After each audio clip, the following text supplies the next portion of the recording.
genuinely. And your money say.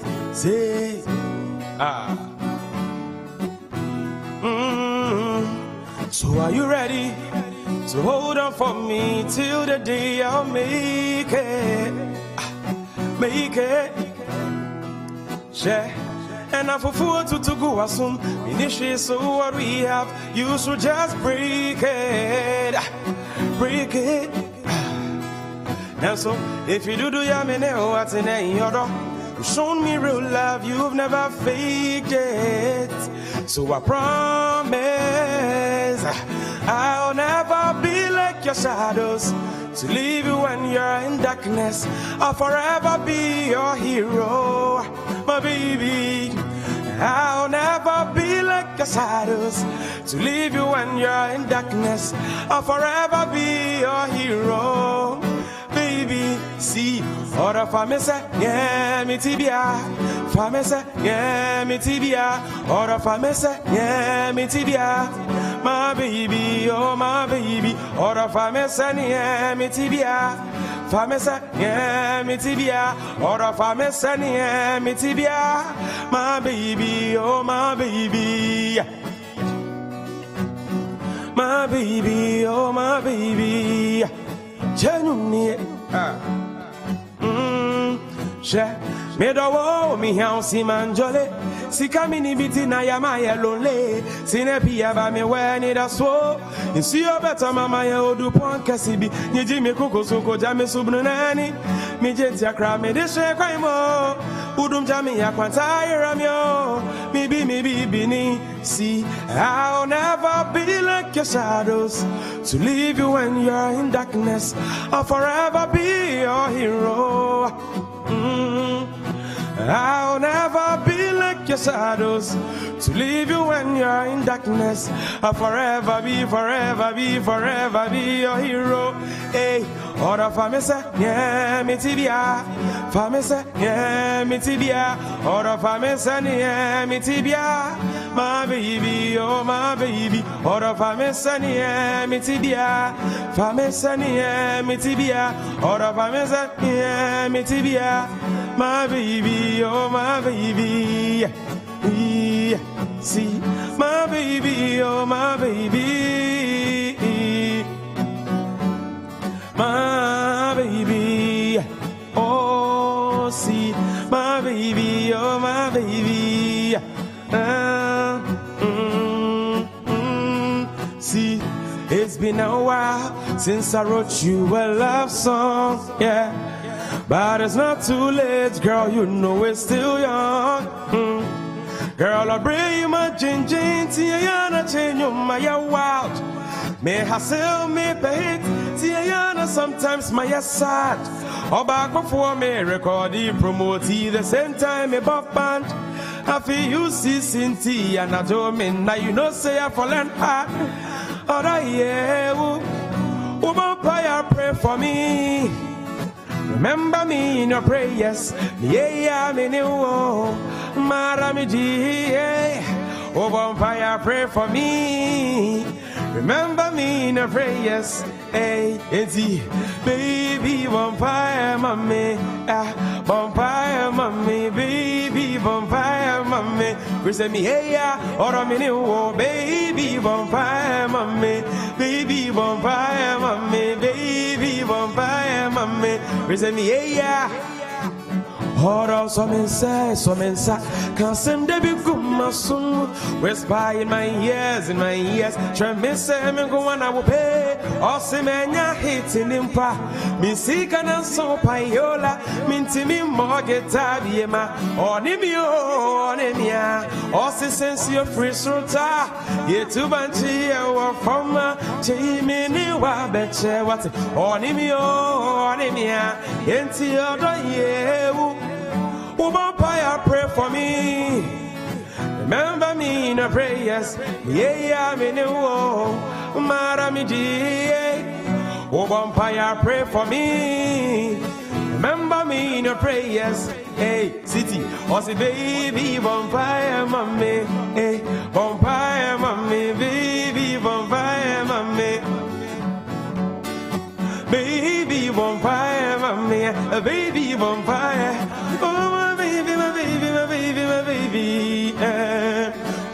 Order some inside, cause some de be gumma sumu. Whisper in my ears, in my ear. Try me say me go on, I will pay. Or say me nya hating him pa. Me see kana so payola. Minti me more get abi ma. Onimi o, onimi a. All this is the result. It's a bunch of fama. Chimini wa betche. Don't you worry, baby. Into your day, vampire, pray for me. Remember me in your prayers. Yeah, I'm in your Maramiji. Oh, vampire, pray for me. Baby vampire, mommy. Baby vampire, mommy. Baby vampire. Present me, yeah, or I'm in your baby vampire, mommy. Baby vampire, mommy. Baby vampire, mommy. Present me, yeah, or I'm in your Germany. I don't know more than I say. Citi TV. Yeah. Mr. Damodina, Major from Mr. Mimeti as a me. Snammy, yeah, I'm in the war.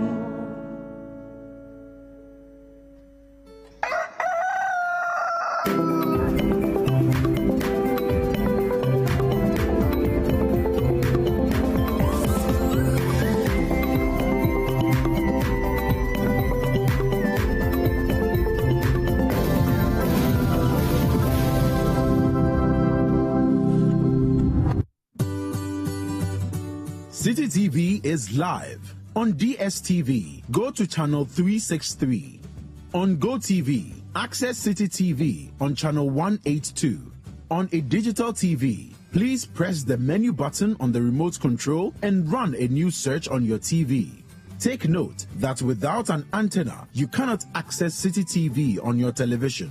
Citi TV can be accessed on a free-to-air digital box like the GoTV and StarTimes box. Citi TV, it's your world.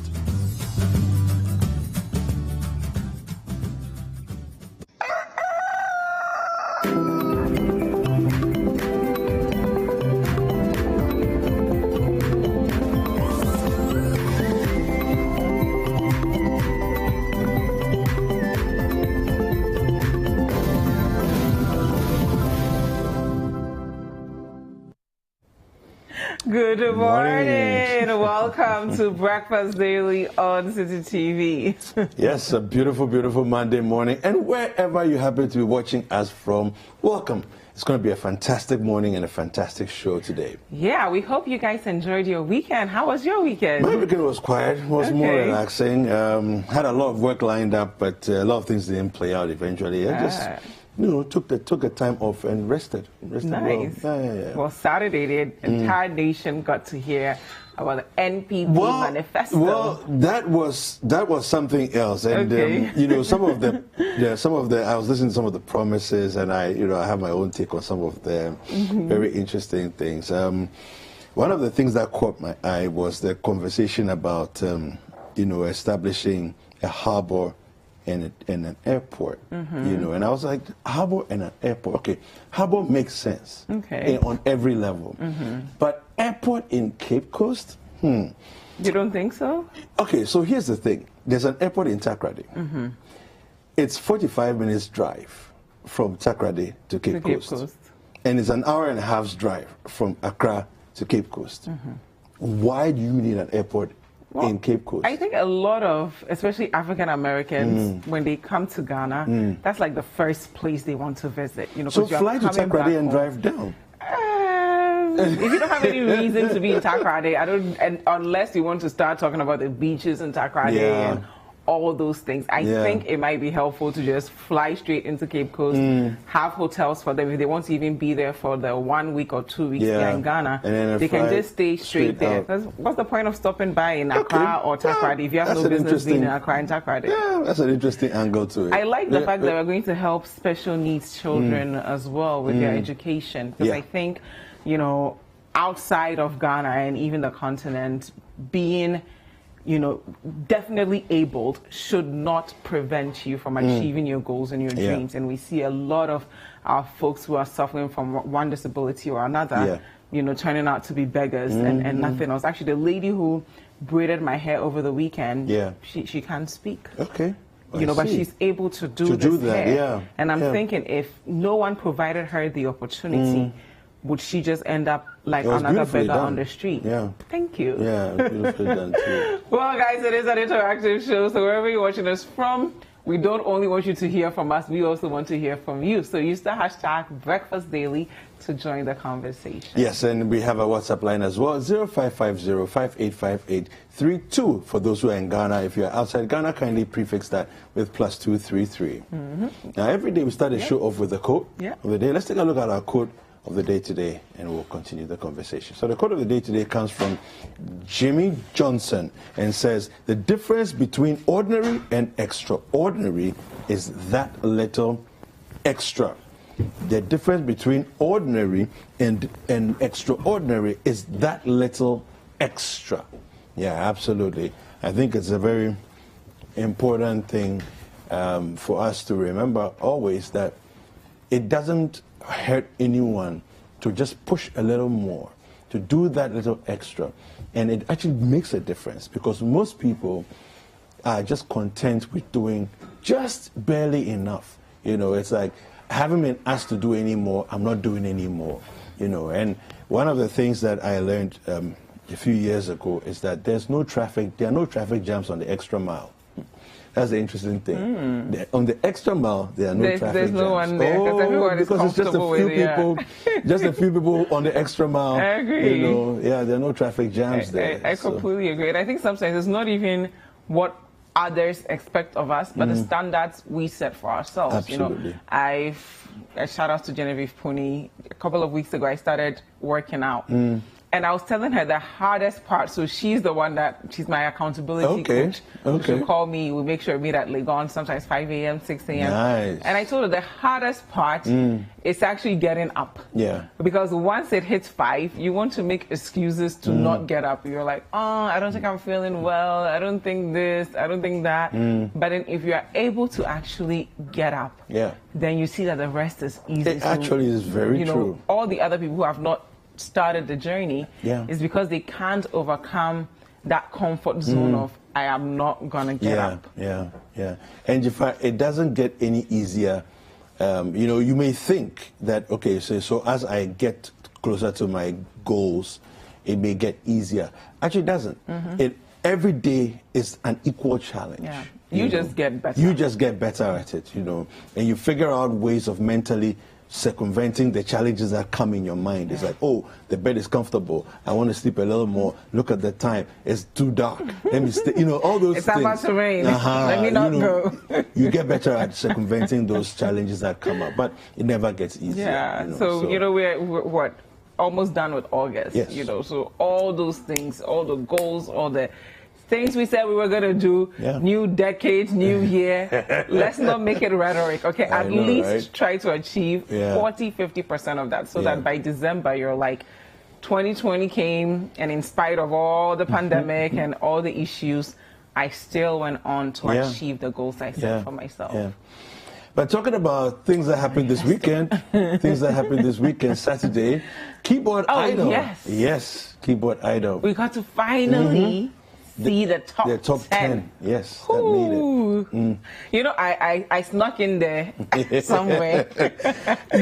You suggested that you would, so I was very okay. You know, it's important, guys. You have to learn from me. You have to speak it into being. I did that for Heritage Caravan.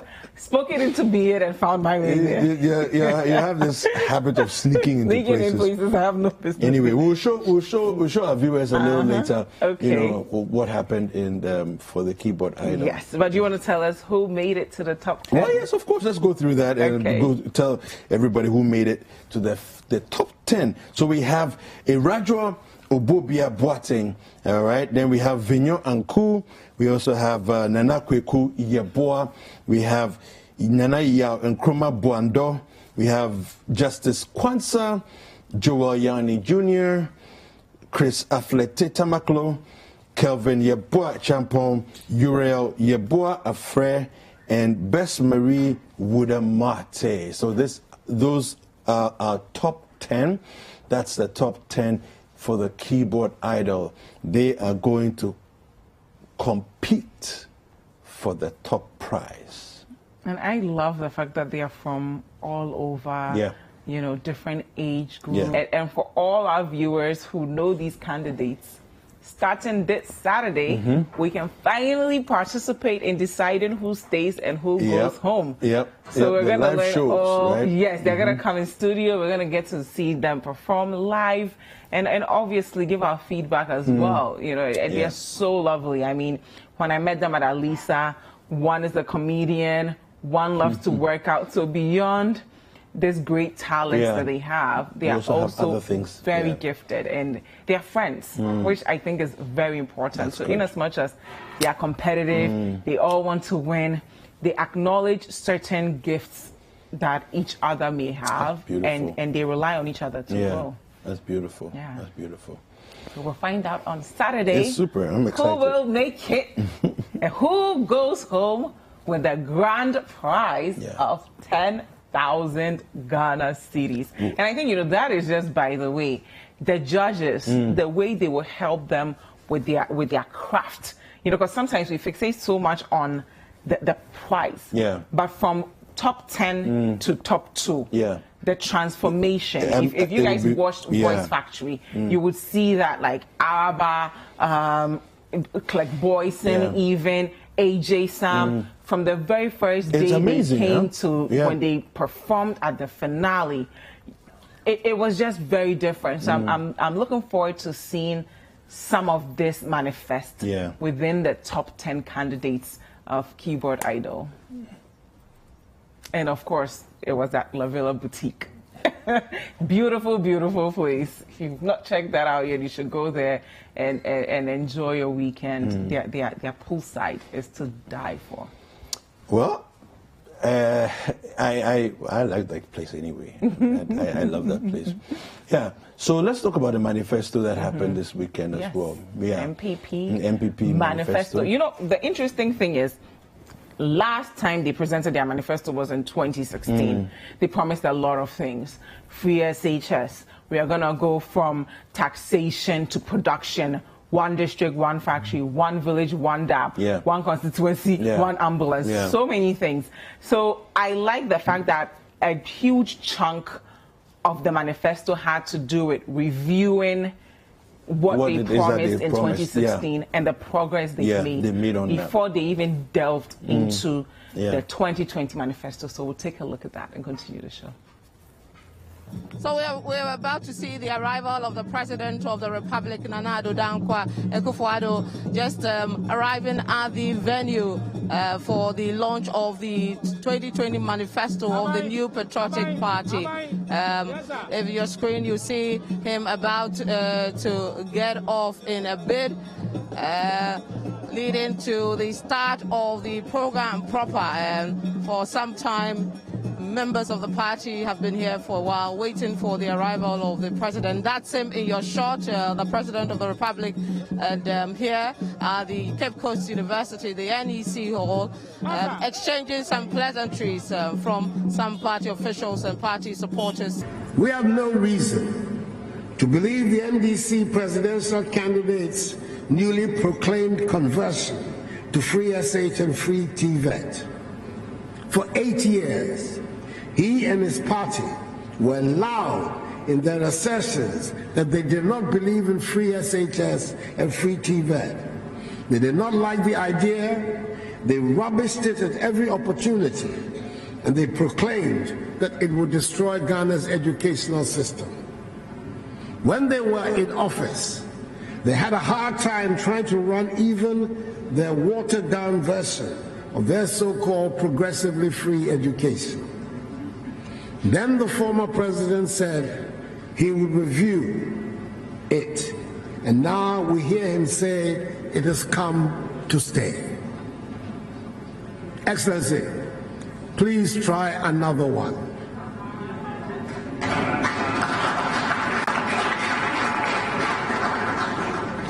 Your credibility on this one is zero.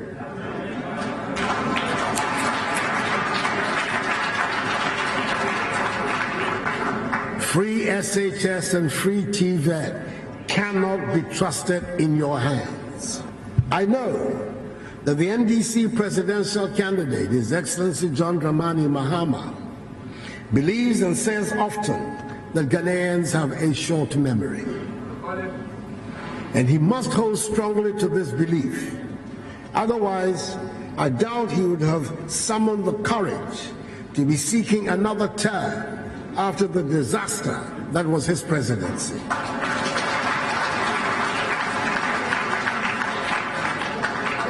Ghanaians might have short memories, but not short enough for us to have forgotten the broken down freezers, irons, and other household equipment thanks to the 5 years of Dumso.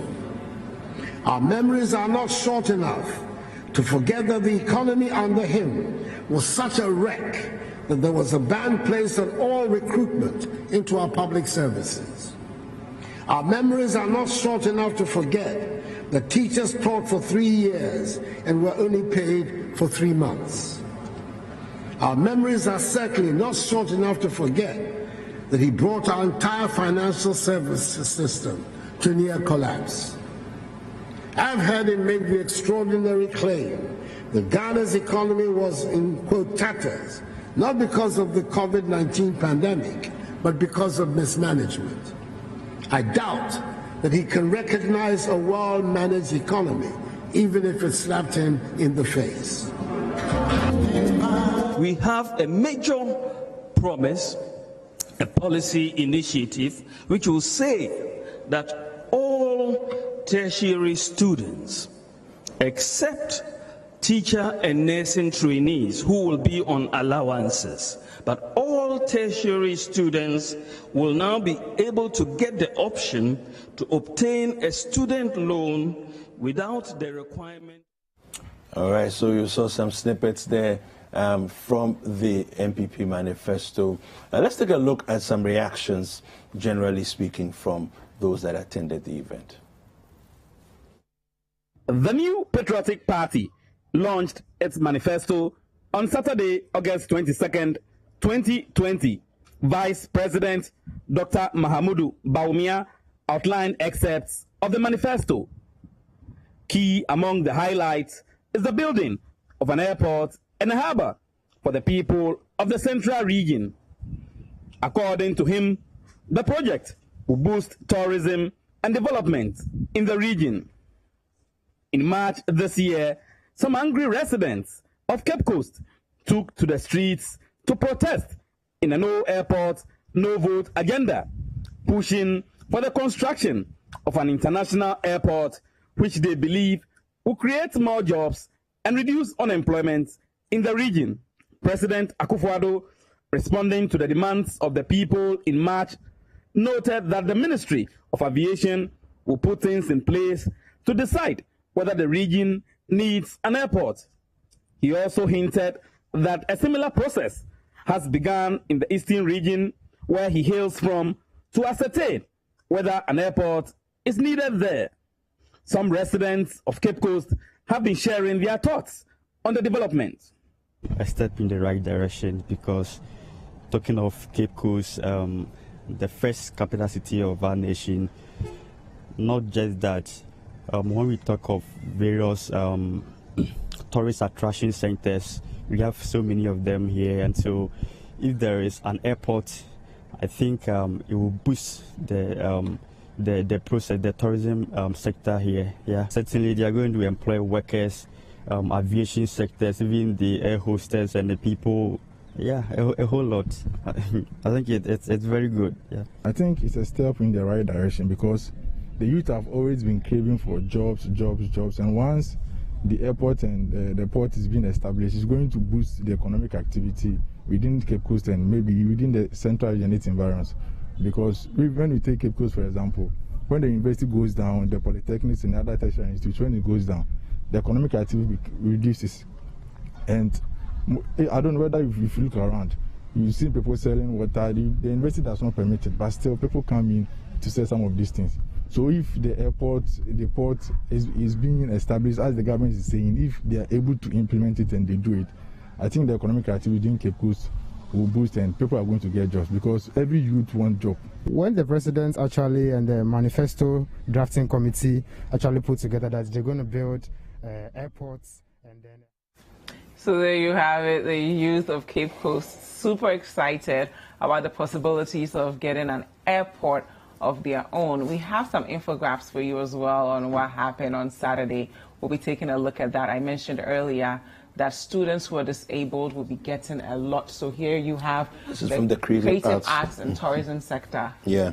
So we have from the creative arts and tourism sector there a few highlights. Let's just quickly go through that. We're going to set up a creative arts fund to support artists, construct theaters in Takoradi and Tamale, construct large recording studios in Accra, Tamale and Takoradi, build digital platform for artists to market their products, and then also construct one of the world's biggest convention and exhibition centers in Accra. Oh, then we also have the transportation sector. When you go to the transportation sector, we are going to relaunch Metro Mass Transport System. It's a really big one. There are a lot of people benefited from Metro Mass and continue to as well. Launch road maintenance infrastructure program as a source of youth job creation.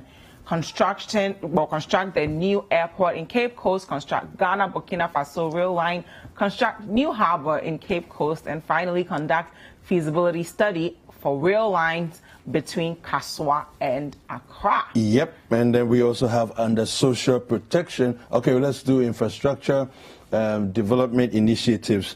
There we have let's look at that. We have extension of electricity to cover the entire population, a construction of Sunyani Keta and water supply projects, rehabilitation of Wager Dam, and decommissioning and re-engineering of Pung, Tema, and Oti, which is in Kumasi, landfill sites. And my favorite, social protection, ensure enactment and operationalization of aging bill. Ensure enactment and operationalization of affirmative action bill. Create single registry for all social protection programs linked to the Ghana card for effective management. And I like that they're linking a lot of things to the Ghana card because it may be a way to finally formalize a lot of the informal sector in the country. So if you want these social benefits, you got to go out there and get the Ghana card. Absolutely.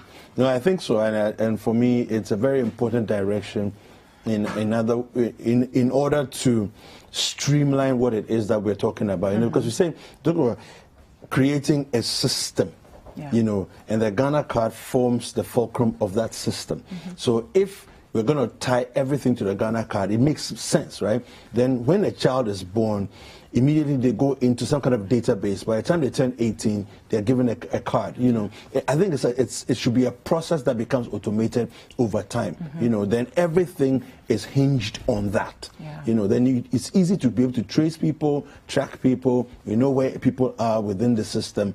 Then everything starts to make sense. Yeah, hopefully they'll be able to achieve it all. Because for me, the perception I had of from taxation to production didn't quite manifest the way I would have expected it to. I wanted to see that in 4 years we have a lot of factories operating to a point where we've turned all of our shea butter into, you know, the various forms of shampoos, soaps, all those things, so we can actually be proud that we are not importing these things into the country. So I want to see that perhaps if they win the next 4 years, we can physically see what's happening and not just in the pipeline. I mean, the Kumfi is good, but then we need more stories. And like then also, I think that assembling is fine if you're going to do assembling, but I think we should do actual manufacturing. You know, as well, you know, instead of just assembling. Well, guys, thank you for spending your Monday morning with us. It is a packed show. I didn't eat this morning because Chef Ruby will be joining us, and Akosia Konedi Yanda will be here as well. But before all of that, we have news review with your two favorite Monday guests. Don't go anywhere. My name is Dziffa Ametam. And I'm David Kwekusechi. We'll be right back.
There is nothing as hard as a diamond. For buildings with superior strength that withstand all weather conditions, Diamond Cement should be your preferred choice. Locate Diamond Cement nationwide with factories in Aflao, Takrady and Bupe. Diamond Cement, as hard as a diamond.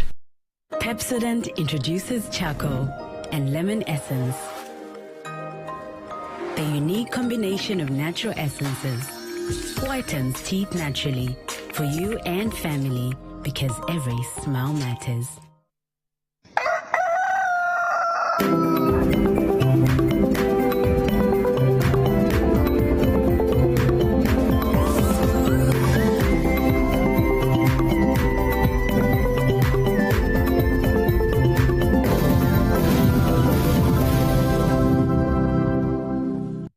Welcome back. It is still Breakfast Daily on Citi TV. Thank you so much for staying with us. We'll take a look at our newspaper headlines, then some online stories, and then we'll introduce our guests who are already seated. We'll start off with the Ghanaian Times. On the front page of the Ghanaian Times, we have towards 2020 polls. So towards December 2020 polls, retain NPP in power. 4 more years, President urges Ghanaians. That story is on page 12. Ivor Greenstreet to lead CPP again. Nana Ya Jantwa elected General Secretary. A big congratulations to both of them, and that story is on page 13. Education Ministry completes nationwide second phase disinfection exercise. That story is on page 14. NPP launches manifesto. Will construct airport harbor in Cape Coast. That story is on page 12 of the Ghanaian Times. We'll now take a look at the Daily Graphic. On the front page of the Daily Graphic, we have this really sad story here. Timber contractor murdered in Mim. That story is on page 16. May his soul rest in peace.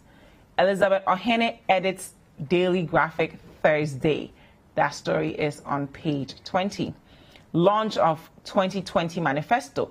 MPP to do more. It's coming from the president, and that story is on page 3. We'll now take a look at the Finder. NPP will win 2020 poll for national interest. It's coming from John Ajekum Kofor, and that story is on page 13. Hisense donates 2 ambulances to 2 hospitals in Takwa. That story is on page 12. President commissions $15 million Ekumfi fruit processing factory.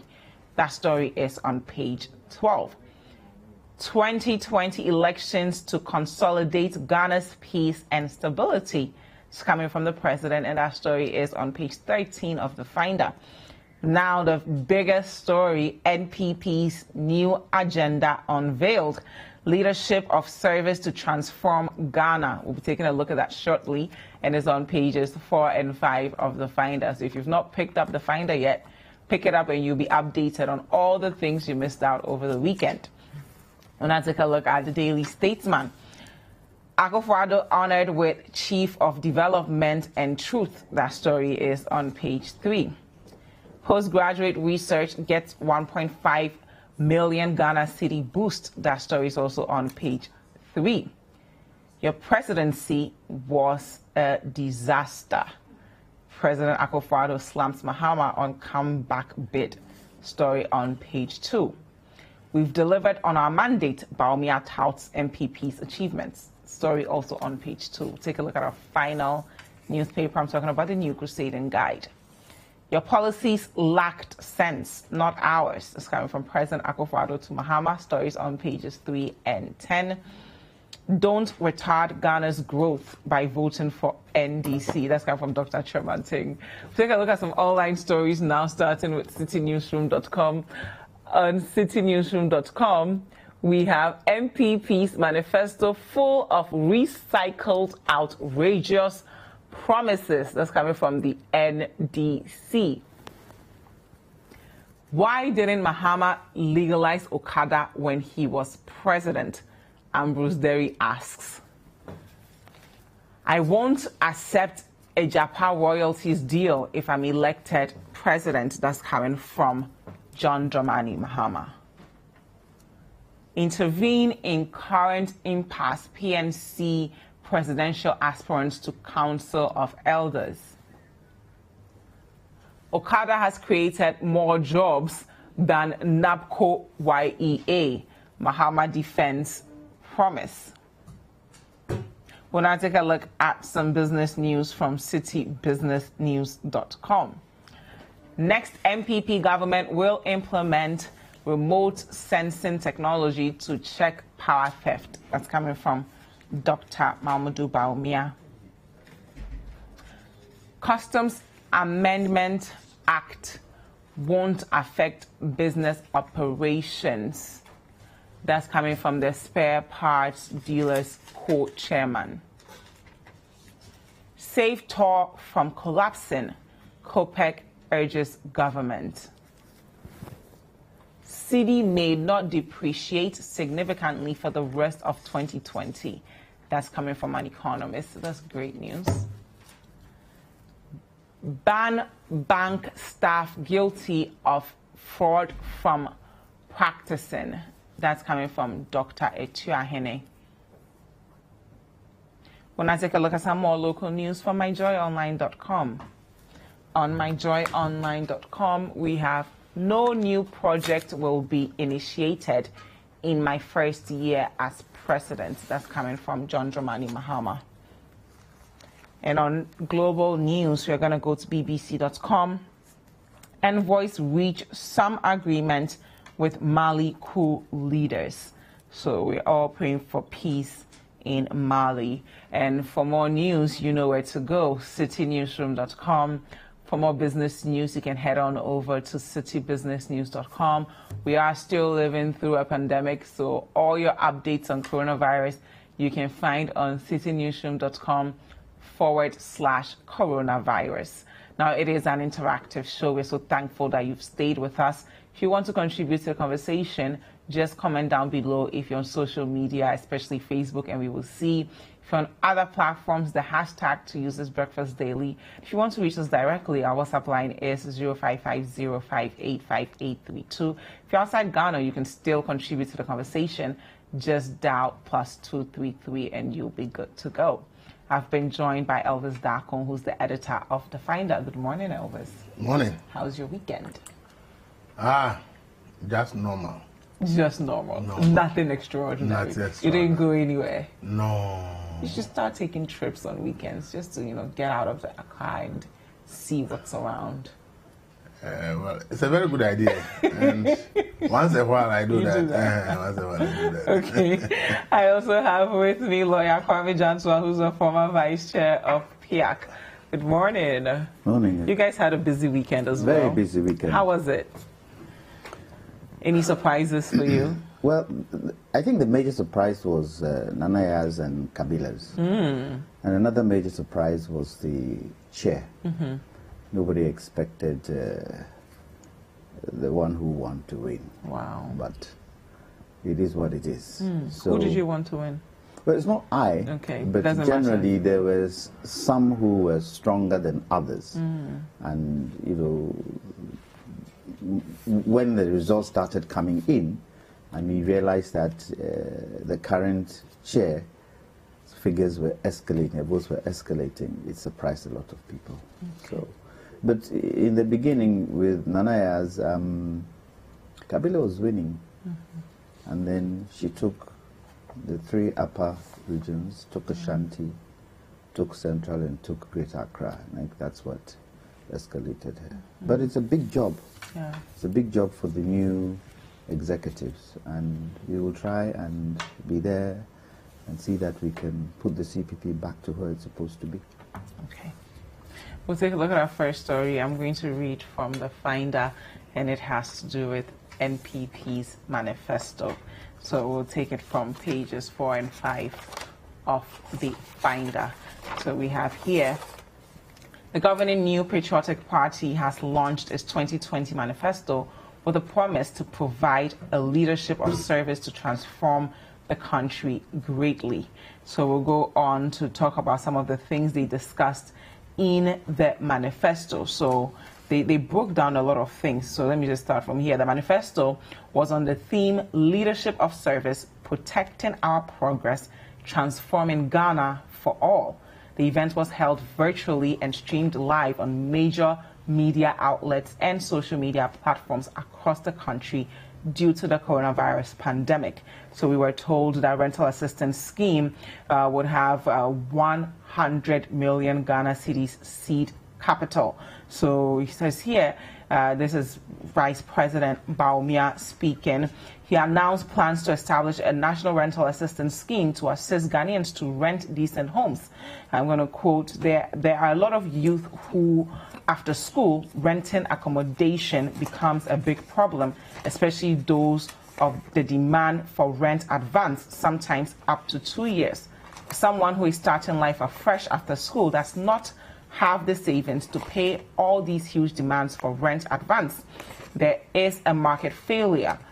This is why the government has decided to come in and bridge this market failure by setting up a national rental assistance scheme. Under this scheme, if you have a job and we can deduct regularly from your income under this scheme, the National Rent Assistance Scheme will give you a loan to pay your rent allowance, but it is to the landlord. You need to have formal employment.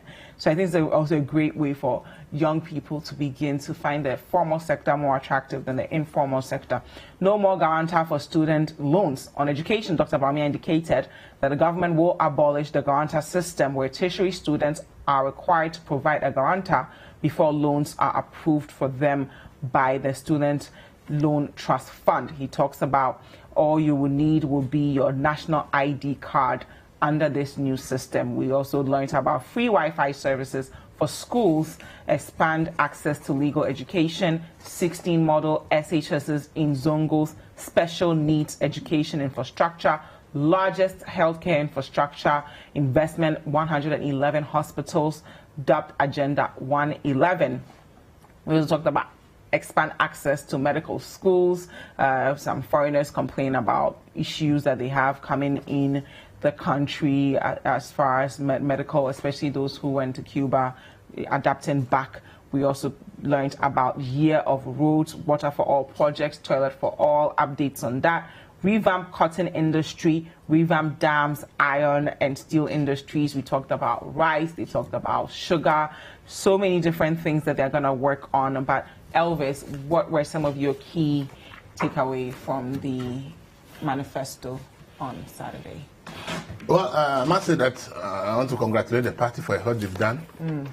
It's good that they are giving it the manifesto 3 months to election date. Okay. So it will give the people of Ghana opportunity to scrutinize and ask all the necessary questions before we cast our vote. So it's very helpful, because in the past they will be accusing each other of, if I launch you copy, if I launch you copy, and you wait when it's about a month to the elections and there's so much tension, then they release the manifesto. So we really do not get enough time to be able to do this. And normally it's the governing party that delays in releasing its manifesto, because the opposition will be some want power, so they, I don't know. But this time round, the government hasn't done it ahead of the opposition. And I think it's a good signal that we are getting somewhere where even if you're in government, you believe that your performance needs to be scrutinized, and what you are promising also needs to be scrutinized for people to determine whether they want to keep you in power or not. So I must say that this is a good move, and we expect that it will even get better. Maybe 2024, we have it 6 months to the elections, and we'll be glad to do that. And I think that they've announced some audacious policies, which I think that if they are able to do them, it will be in the interest of Ghana. One that touched my heart is the scrapping of the guarantor system for loans. Okay. Those of us who went to school on students' loans, who had nobody to pay our fees, and we needed that money, getting a guarantor to guarantee for you was hell. Because people in the past had abused the system. Okay. And the condition is that the person who had guarantees for you, if you fail to pay, by the time the person is going on pension, the amount you owe will be deducted from the guarantor's lump sum. And some people end up losing everything. Wow. They don't even get a personal home because they did it with goodwill, and they guarantee for about 3 or 4 people. And it will turn out about 3 of the people actually fail to pay back. So by the time you are retired and you want for your your money, you are told that you guarantee for A, B, C, that they did not pay that total amount. So you've lost eventually everything you should go home with in your lump sum. So it was very disturbing. So then people decided not to guarantee for people anymore. And there are many families that do not have anybody working and paying SNIT. And as I said, as at last February, the number of people who are on paying SNIT in Ghana is just 1.5 million. So if you are looking for someone to guarantee for it, it was very difficult. So for me, scrapping of that, very, very important. The fact that we gave free secondary school education, and people who could not afford now have secondary education. One of my biggest worries was that how are they going to go to the tertiary level? Because we know that at that place they have to pay fees. And these are people who are coming from families where they can't even pay even for day students at the secondary level. So now that they are writing the exam, those who will pass, how will they go on? So it was one of the things I've been thinking about. So I think that this is a fantastic approach. The state is investing in your education. We are pre-financing your education. And then when you are working, you pay back. I love it because the way it's going to be done is that your Ghana card becomes like you and you are your Ghana card because it's been linked to so many things. So the moment you get employment, the government knows that you have been employed. And then the government has put a system in place to be able to recoup the money invested in you. I think it's one of the best. One of my problem with SNIT was that you get a card whilst you're in school, and they know that you got this number while you're in school. But when you finish school and you are working, your SNIT is being paid to SNIT, but SNIT will never call you that you also come and pay. So if you don't go there voluntarily and say you are going to pay, you never get any prompting from SNIT. I completed school and I waited for 10 years, no prompt from SNIT. I have to work there myself to say I'm coming to pay my student loan. But what happened? Because I waited for 10 years, the money has almost doubled or tripled because the interest rate that have been coming on it. But if the SNIT had prompted the first year that I got a job, maybe I already have paid that much for the interest that accrued on the money. So I think that the Ghana card magic is going to help us do so many things. And for me, this approach to give for the state to pre-finance people's education is one of the best ways it's going to go. And it also requires that the state will now be forced to formalize the informal sector. Because not everybody who completes school is going to work in the formal sector. So if you don't formalize the informal sector, how are you going to get that person who has decided to go to the informal sector to pay? So I think that it's a very innovative approach, and I love it. The rental scheme, I love it. And the fact that they said they are going to link it to the landlords and landladies meant that the 10% of the money you use to rent, which is supposed to go to the rent control, can now directly be deducted by the state. Now we can now have a proper database to deal and collect property rates. And these are some of the sources that money can be raised to continue to support such a scheme. So you see the importance of the electronic database, the Ghana card we are doing. You see the importance. People are just thinking about votes, but it goes beyond that. So for me, these two are so critical. As for the infrastructure projects, it's something that all of them must do. But what about agriculture? But you wrap up first. Yeah, for the agriculture, I think the key, the rice. The key issue about our import substitution policy. That is what I love. See, we need to have an import substitution policy for certain things that we can produce in this country. For me, I always say, if we can't produce, we import. There's nothing wrong. But sugar, rice, poultry, basic things that we can produce. I think 2 weeks ago there was even a story that we even import charcoal into Ghana. So things that we can produce and we are importing, if we are now taking the audacious policy decision that we must deliberately have to call an import substitution policy. So me when they were doing Commander, it was one of the things I said that look, if we do it well, if they listen to the criticism and do it well, even if we reduce our sugar import by 10%, that's a lot of money. So for me, it's so important that we get some of these policies, we get them right. The devil is in the detail. They have told us it's over 200 pages. I think we need to take time and digest it sector by sector. And then where we have questions, we also put it to them so that they can fine-tune these policies in the best interest of Ghana. Thank you very much. Now, Lawyer Jantua, before we came on, I was telling you that some of the things we heard about in the manifesto reminded me of Nkrumah's policies, especially in the agriculture sector. It looks like we'll be focusing a lot on rice production, sugar, among others. But what stood out for you? Unfortunately, I didn't have the time to listen to the MPP manifesto. But taking the topics you've given us with regards to that.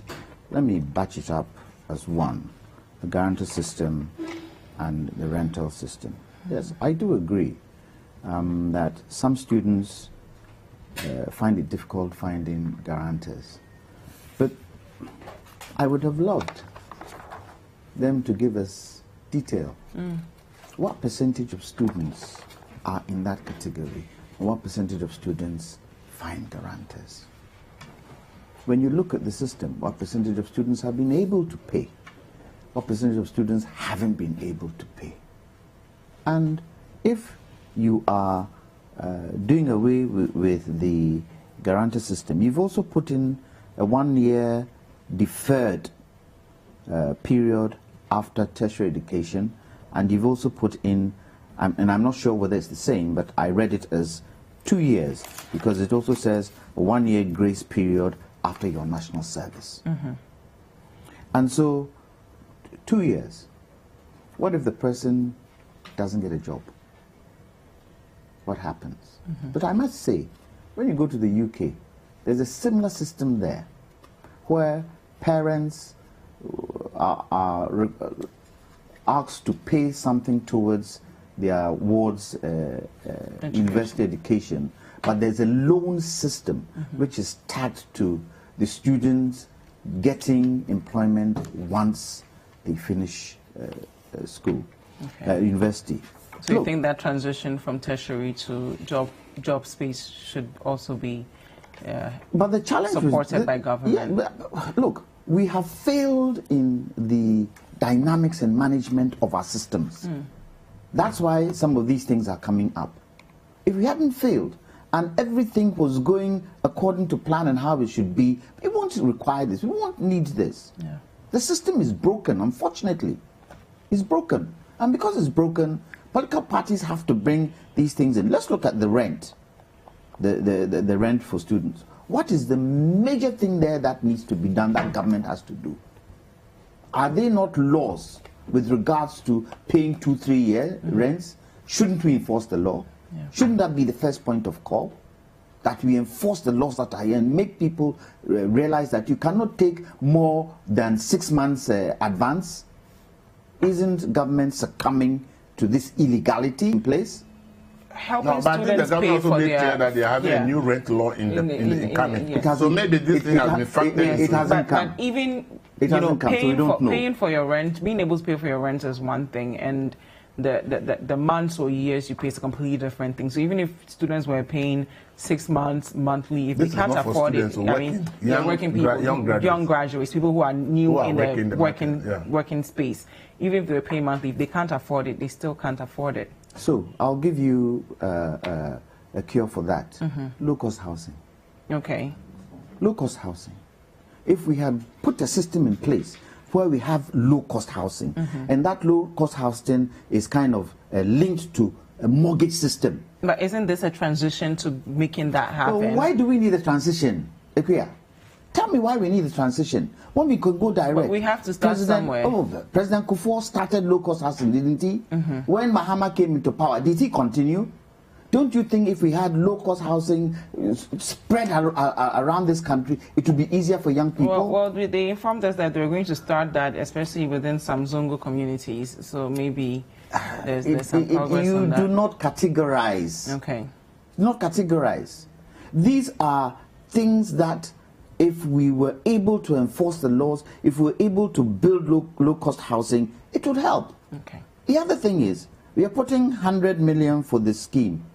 Where is the money coming from?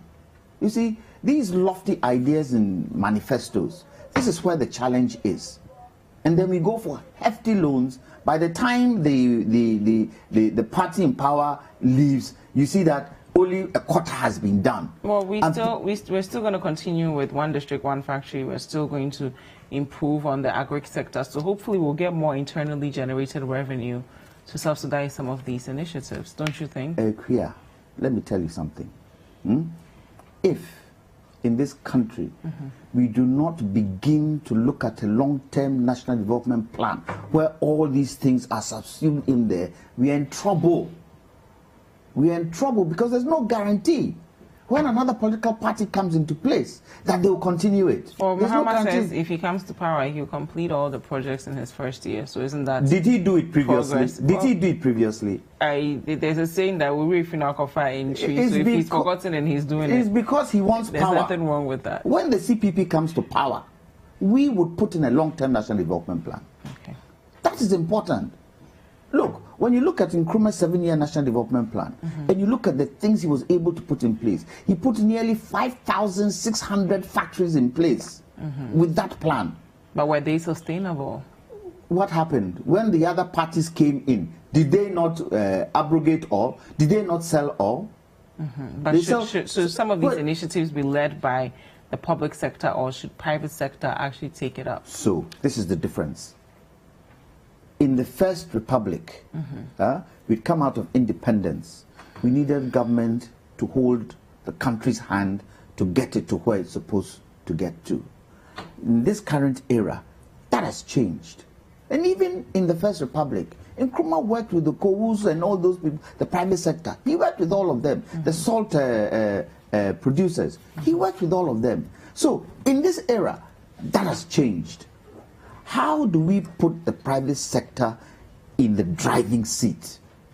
And that private sector is not politicized. How do we do it? So, I have a company. I'm a CPP person. I'm employing others. But because an MPP or an NDC government is in place, I'm being put aside for others who are probably supporters of those parties. We need a holistic... You see, if we don't have this holistic thing, it's going to be very difficult. And for me, the end result is jobs. How do we create jobs? That's the most important thing. And the promises that we put in our manifesto, are they sustainable? How do we finance it? And I would hope, and Elvis was right, it's good that they've come out with their manifesto early. And I hope all parties, we are going to do, that's the next thing we are going to do. I hope all parties can come out with their manifesto early so that we can debate it. But yes, the major question is, how do you sustain it? Is it sustainable? And the Ghanaian should also now look at it and try and understand what they're trying to tell us. Because really, if they put out the manifesto and they say, we'll take money from here, we'll take money from there, we'll do it this way, we'll do it that way, it's clear and easy for people to digest and people to say, well, this is not possible. Well, what they are saying here is possible. So that we all have a better view when we get into the voting box. And we are not going to vote because we like Akufo-Addo or we like Mahama or we like Green Street or we like whoever. We are going to vote based on policies. And I would wish the political parties and their leaders would debate the issues. Let's have a debate on the issues. Because it's the Ghanaian who is going to vote. And is going to vote for the person who says they can do the right thing. Now, if they are not able... Please wrap up for us. Okay. If they are not able to finish, and we all know that 4 years really is a short period for some of these things to materialize. And so I expect that in every manifesto, and the people of Ghana should understand, in every manifesto, we should be able to curtail what we want to do. Because the 4-year period is short. If we are able to curtail it, and what we want to do can bring maximum benefit, like in agriculture, added value, added value, added value, added value for some of the things we want to do, would we not go somewhere in the next 15 to 20 years? Because that is important. You can't just talk agriculture and just be doing export and just be doing local. Add value. All right, on that note, we're going to go for a quick break. This is still Breakfast Daily on Citi TV. It is an interactive show, so let us know your thoughts with the hashtag Breakfast Daily and the WhatsApp line 0550585832. We'll be right back.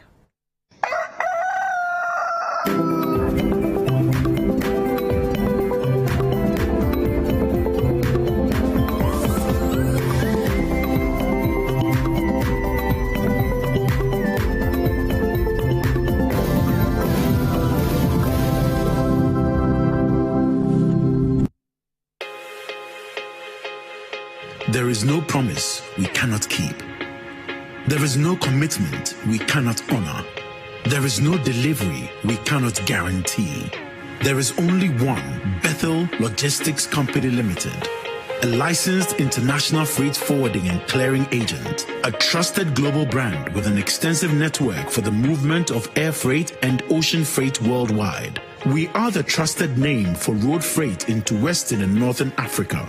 We are fully accredited by Ghana Customs and Excise. We cater for all your freight forwarding, customs clearing and forwarding, cross trades, inland transportation, internal cargo tracking systems, customer freight costing and consultancy, cold chain logistics management, logistics and warehousing, quality inspection, and much more. In Accra, Tema and Takrady, we are always available to ensure easy movement of cargo countrywide. Call us on 0204 528 900 or 0244 707 859. Email info@bethellogistics.com. Locate us in Accra at North Ridge, adjacent Accra Girls High School, or in Tema at Community 4, or in Takrady on the second floor of the GCB building. Website bethellogistics.com. Bethlog, experts in shipping logistics. Close-up deep action with antibacterial mouthwash formula and deep cleaning gel. Close-up deep action. Enjoy long-lasting fresh breath.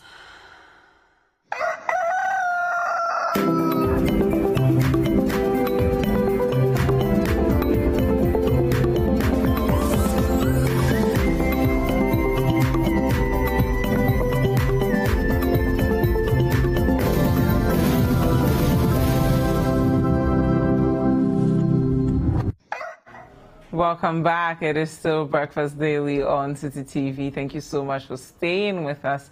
Again, it is an interactive show. We do want to hear from you. If you're on Facebook, just comment down below. If you're on other social media platforms, the hashtag is Breakfast Daily. If you want to reach us directly, our WhatsApp line is 0550-585832. If you're outside Ghana, simply use the country code +233 and we will get your messages. Our next story has to do with the CPP presidential primaries that took place last Saturday. I'm reading from page 16 of the Daily Graphic. So it says here, Ivor Greenstreet leads CPP into December elections. The 2016 flag bearer of the Convention People's Party, Mr. Ivor Greenstreet, has been re-elected to lead the party into the year's general election following a landslide victory he obtained at the party's presidential primaries last Saturday. At the end of the poll, which was part of the party's delegates' congress to elect the flag bearer and national executive members, Mr. Greenstreet, 54, polled 1,364 votes to beat his closest contender, Mr. Bright Ablite Akwete, a lawyer and four-time flag bearer hopeful who polled 597 votes. A fresh face in the race, Reverend Dr. Divine Ayivo, announced his presented the CPP in the 2016 presidential elections with the Apam Foforo, which means New Covenant Manifesto, placed fourth with 25,552 votes, representing 0.24% of the over 10 million votes cast. So I'll start with you on this, Lawyer Jantoa, since it's your political party. So what's your question? Your thoughts on how the general elections went, what we should expect from your party come December 2020. Well, you realize that in terms of the way we vote our executives into place, it's a delegate system. So it's not an entire party voting everybody in power. But the one thing we did this time round is that we decentralized the voting. So normally we go to one big venue and vote, but everything was done in the regions, which was good. We had a Congress committee in place that managed the actual day-to-day organization of the Congress, and I was part of that committee. And we went to different parts of the country, and I didn't know that from Ho to Oti is about 8 to 9 hours. It's very long. And we went on that Eastern Corridor road. Wow. Very, very bad road. Wow. But we did it. I think at this point, one of the things I tend to say is that people tend to chuckle when you mention CPP. Why? Because they feel we haven't been able to prove to Ghanaians that we are an attractive party. Is there some truth to that? Well, I can say yes, there's some truth to that. For us to be attractive to the ordinary Ghanaian, we need to show that we have the wherewithal to be able to rule. So what would you do differently? Well, we have a new leadership in place. I think one of the first things we're going to look at is, apart from the manifesto, is the structure of the party. Okay. How well we can build the structure of the party. How well we can get parliamentarians into parliament. Because we've realized that in Ghana, if you don't have members of parliament in parliament, it becomes very difficult for people to vote for you. Very, very difficult. So it's one of the things we would look at. But most of all, the structure of the party is the most important thing. 79. Who knew Liman? Nobody knew Liman. But what happened? He won. And why did he win? They had a strong structure. Things were working in the party. And so we were able to win. So we'll go through that trajectory to make sure that we are attractive to the people of Ghana. And I know that the MPP and the NDC do not want a third party to come in. Really? Yes. How so? Because they feel they will now have to battle two other parties. Either the NDC battling the MPP and the CPP, or the NDC, the MPP battling the NDC and the CPP. Okay. So they don't want another strong party in place. But Ghanaians are not happy with the two parties that have ruled this country to date. And as I said, we won't be looking at manifestos. We will be looking at national development plans. And we have presented a national development plan to the current government. What has happened to it? Because people need to know. People need to be part of that process. Right now, manifestos are coming out. Our manifesto too will come out. Once we finish elections, the manifesto is thrown away. Nobody even knows what is in the manifesto anymore. And then other things are put in that are not in the manifesto. But we make progress on the manifesto. So most of the things that the previous administration promised, they've delivered on. And when you look at their new manifesto, they actually spend a lot of pages tracking the progress of the promises they made in their 2016 manifesto. So you're looking at people of a certain level. How so? You're looking at the educated. You're looking at those who have been to school. You're looking at those who have the wherewithal. But they just did a presser last week showing the entire nation let me on TV the progress they've made. Let me finish. The rural people in the rural areas, do they understand what is going on? Do they understand what is going on? Even some of us in the urban areas, do we understand what is going on? Have we decentralized these manifestos for everybody to understand? And that is the key. For everybody to be able to understand what is going on, so that when they go into the ballot box, they are voting on issues. They are not voting because this person, we like this personality or we like that personality.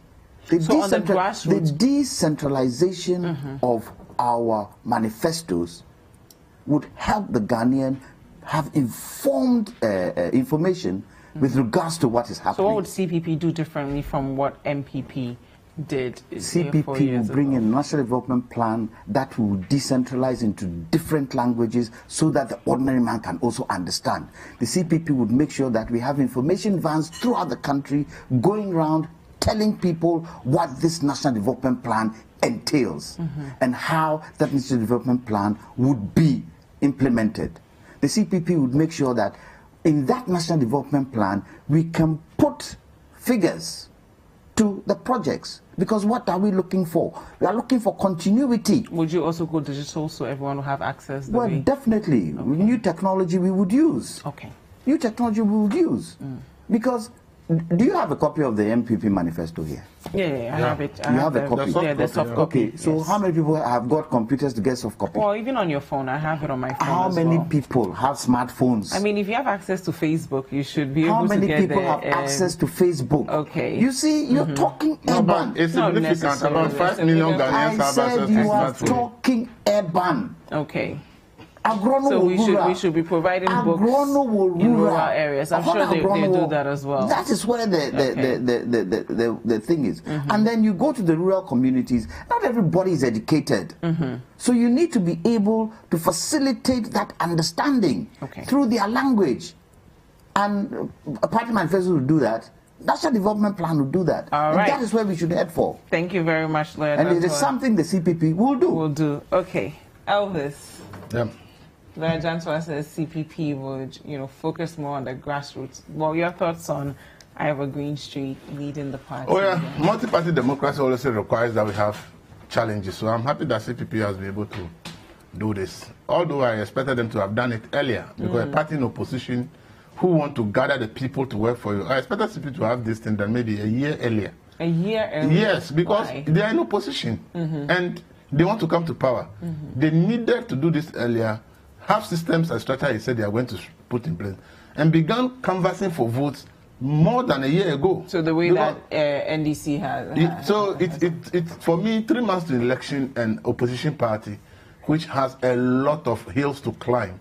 I wish they had done it earlier, and it would have inured to their own benefit if they had done it earlier. And I think the strategy as is talked about, yes, the first thing is to start not targeting the presidential seat, but to start targeting key areas that they can win seats in parliament.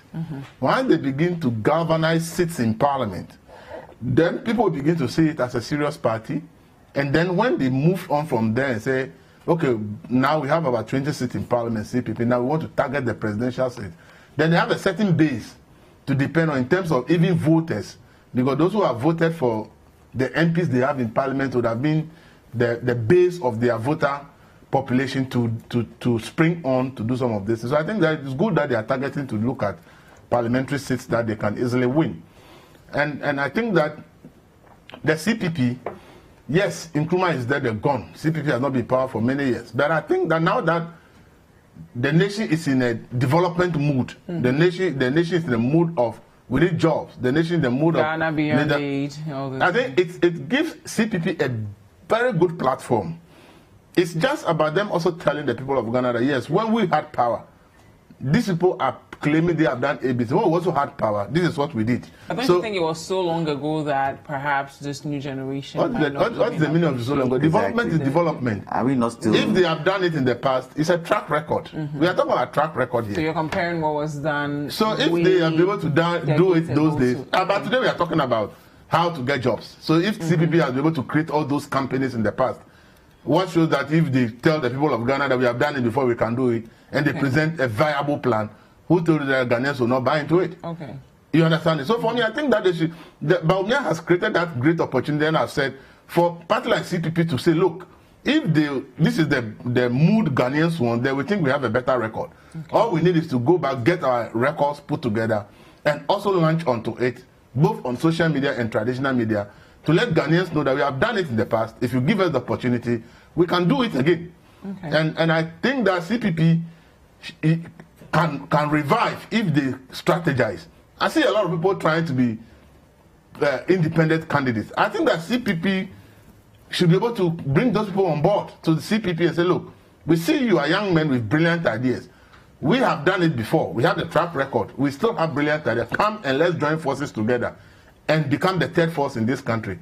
Okay. I think that if they open themselves up and individuals there are not fighting for their partisan interests, individual gains, but they want CPP to revive, I think that it's not too late. There are a lot of people who think that a third force would have been good. And there are still a lot of people, both in NDC and MPP, who are not happy with their own parties. And if they see a viable third force with brilliant ideas that is linked to brilliant past performance under Kwame Nkrumah, I believe that they can send some very positive messages to the people of this country that people will want to join them. So for me, I don't think that CPP is dead. I only think that they just looking for that strategy that will strike a chord with the people, especially young people. Okay. If young people read about Nkrumah, but do you think elected. Ivor Green Street has what it takes to be? It's not an individual. Because CPP was strongly tied into Nkrumah. You can't talk about CPP that's what I'm saying. Without addressing the personality. And that is why they shouldn't be tying themselves to another individual. That is why they should change the strategy. Talk about Nkrumah's policies and how he implemented it. You have to talk about. That is why we have to change strategy and how he implement them. Today, if you talk about any major infrastructure project in this country, Nkrumah's name comes up. Yes. If you talk about Temamoto, Nkrumah's name comes up. And he wrote extensively about his own projects. If you talk about Kosongo, so when you take the track record of a party that has done great for this country in terms of infrastructure and some of this, I think CPP has a beautiful story to tell. People would also say that it was based on the personality of the individual, not necessarily the strength of the party. No, that's what Nkrumah's 7-year development plan was not in his head. He wrote it down. Yes. Like today, we have learned to write manifestos. Nkrumah actually detailed and listed and wrote what he thinks is the future of Africa. But how do you address the question about the personality of who Nkrumah was and CPP? I'm telling you that he used the vehicle. Please. He used the vehicle. He didn't use it by himself. He used the vehicle. Nkrumah did not win as an independent candidate. He didn't. Okay. He won on the ticket of the CPP. And the CPP was a huge party. Today, if you talk to a lot of people, even in the Dankwa Busia tradition, some have their background from the CPP. So if you are talking about CPP as a political tradition, I'm saying that if they look at what is the mood of the nation now, that the country needs to develop, if they look at the mood and they take advantage of the mood and they compile and package their past track record well, and they link it to their future projections of what they will do if given the second opportunity, and they market it well, I foresee CPP as the third force in Ghana if they are able to strike their chord well. I'm telling you, because if you look at Nkrumah's record, we can say a whole lot about Nkrumah negatives, but the positives in terms of the direction he wanted this country to go and the direction he wanted Africa to go, for us not to be dependent on foreign forces. Look, up to today, Africa is trying to achieve what Nkrumah dreamt of many years ago.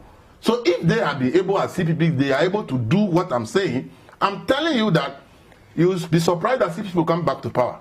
That is what the mood is now. We want the country to be lifted to the likes of Malaysia and Singapore and co. CPP has shown that if they were given the chance, today we all agree that despite Nkrumah's shortfalls, if he had been given the opportunity, like the Malaysian leader had stayed in power, Ghana would also have been like Malaysia. So they have a good story, a good track record. All they need is to put together a current structure that they can link to the previous performance and strike a chord with young people in this country. I'm telling you that Nkrumah, CPP could be even the party that will be more attractive to young people in this country. Because why is the MPP say? He said they have a track record. What is the NDC say? He said, oh, we have done this. They are all, what is Mahama say? I've done hospitals, I've done schools. What is the NPP say? We've done one village, one, we've done this. Everybody is now linking to projects. Everybody is linking to what they think that is the mood. The CPP has a bigger record in that area. And if they package it well, they look at current challenges, they look at how they can fine-tune the 7-year development plan to fit into current needs of the country. And they bring about these young, brilliant people who are parading as wanting to be independent candidates. They say, look, you don't have a chance. Come and join us. We have the track record you can run on. You say you're independent, what track record do you have? You don't have any. But come and join us and run on our track record. Let's push this thing together. I'm telling you that CPP will give NDC and NPP a run for their money. All right. Thank you very much, Elvis. We'll take a look at our final story. I'm reading from citynewsroom.com. It says here, Okada has come to stay. I'll legalize it if I'm elected. Just come from John Dramani Mahama.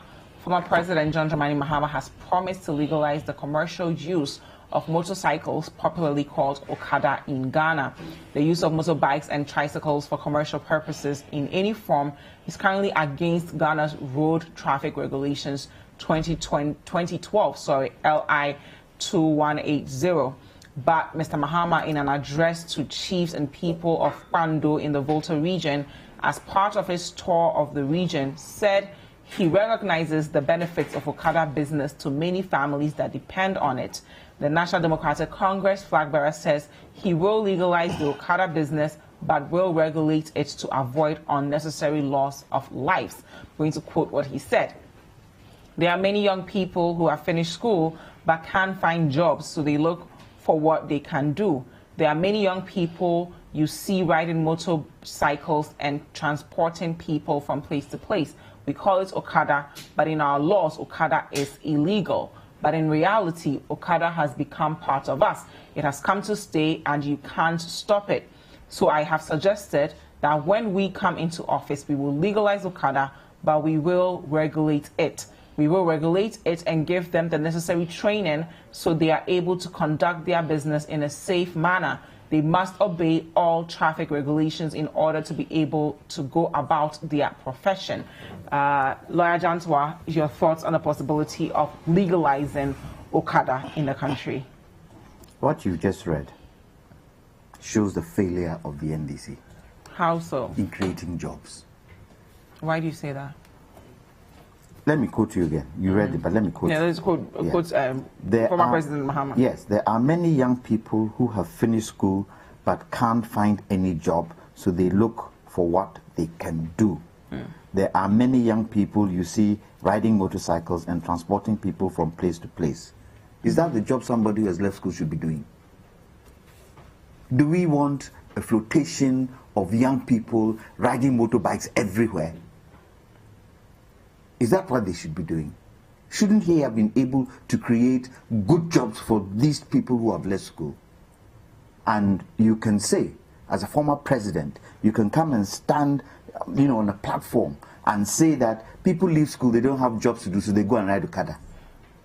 As a former president, even if it was a minister of transport, a minister, a local government minister who said it, I will agree, but not a former president.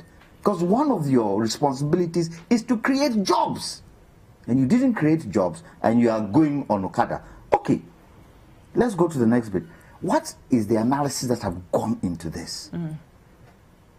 What's the analysis that have gone in? I would have wanted him to tell us what the analysis are in terms of deaths, in terms of the maiming of people. He said they would train them, so they'll be. Why didn't he train them when he was president? Okay. Why didn't he? And he tells us that we will enforce the road traffic regulations. Was he able to enforce the road traffic regulations when he brought the tricycles in? Okada, what do they do? What is their main thing we know about them? Get to traffic like they cross. So they will regulate all of that. Why didn't he regulate it then? How would they regulate it? He should tell us. Don't just come and tell us. He said they will be trained. No, don't just come and tell us that you regulate it and leave it at that. Tell us how you would do it. Okay. If you're going to give the police powers, tell us the kind of powers you're going to give to them. Okay. How do you regulate it? And this is what I find about politicians in Ghana. They'll come and stand on the platform and they'll say, oh, we'll do this, we'll do this, but they don't tell you the how. When it now comes to the how, there's trouble. So I don't buy this. It's just because he wants votes. Okay. Because you've been in power before, you did nothing about it. Now you are telling us that you legalize it. Okay, thank you. Elvis. Well, I think the premise on which he based it is totally flawed, as a lawyer has said. Because of the employment bit. Of course, maybe because those who are riding Okada, if you ask them, it is a job of last resort. It's because they can't find jobs. What about the passenger aspect of it? Maybe that is what the argument is made. He said that the lot of people leave school, they don't have a job. So if that's the basis, it means that he does not envisage creating sustainable jobs to absorb the youth. So he thinks that legalizing Okada just becomes a form of creating jobs for the people. You see, that's why I say the basis of the argument is what is faulty. You don't base this kind of argument on the fact that it creates employment. Togo is just here. Their main source of transportation is what? Okada. Even Benin, a lot of people, right? You go to Rwanda, you go to many other countries, these things are working. In Ghana, if you check road traffic fatalities, as at the first 6 months of this month, motorcycles alone have killed about 40% of the 1,000+ people who have died from road traffic accidents already. Motorcycles. Even though the number of motorcycles involved in accidents are far lower than vehicles involved, the number of people that the motorcycles have killed is almost 40%. So if you say you want to legalize such a system, You have to take all these statistics into consideration and find out whether that is what we want. Okay? So I think that he may have an idea that the thing works in Togo, it works in other countries. How do we make it work here? Okay? And how best can it work here?